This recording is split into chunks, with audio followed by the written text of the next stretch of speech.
Next is from Blood Sugar Baby. The subject is world champion Matt Riddle. What is the opinion of Konnan and Disco for Matt Riddle become the top guy at WWE? I ask because you see him on Raw and he's one of the most over guys on the roster. His matches are great. Some of his backstage comedy bits are really funny. Treating his scooter like it's a horse, it's hysterical. I really so think that Matt Riddle is the guy to push going into next year. You guys might think he sucks or whatever, but Raw isn't made for guys in their 40s and 50s. It's made for younger people. Matt Riddle is the perfect guy. And last week's Raw, after that Riddle versus Styles match, that arena was on their feet for rated RK Bro.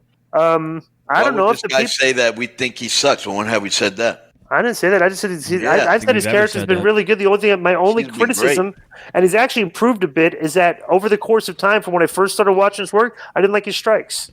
I thought his strikes didn't look good, but his actually strikes. He's never in a bad match. He's never in a bad match. Cuts good promos, is over, charismatic, and can go, and is physical. Mm-hmm.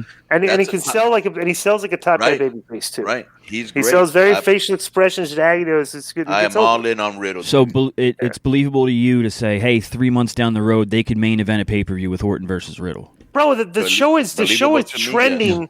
It's trending towards more comic book cartoonish type characters. Okay, and as long as like the act is good, that's all that matters.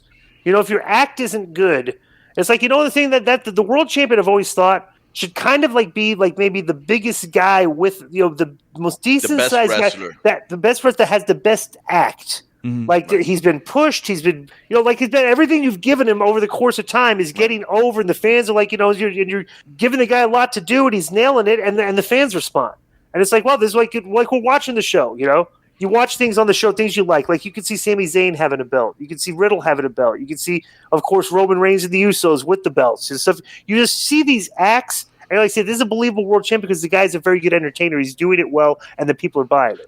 So Riddle definitely is. And to add to what he says, that's how I look at the AAA belt. Like when Phoenix had it, to me, he was one of the best wrestlers in the world, you know, and you could put him in with anybody and he was going to have a great match. And then we gave it to Kenny Omega, who can have a great match and has not had a bad match since he's been world champion. You know what I'm saying? So I always try to put mine also on guys that, you know what I'm saying, that are legitimate. The only thing I would like to say about Riddle that I wish they did is inform the fans and let them know that, hey, he's the fun-loving guy, this and that, but behind that, he could really somebody up. And I don't think they see that already, bro. He's very physical. Yeah. He's in the ring. He's as physical as anybody in that roster. Mm-hmm. Tell me a match. I say that every week. Yeah. Physical match with Riddle. This is before he got with Orton. He was always bringing it, bro. That guy can go. See, you don't have to say it. You can see it. You can see it. Don't you remember that match he did in NXT right before he left with the Thatcher? In the cage with Timothy Thatcher? Yeah.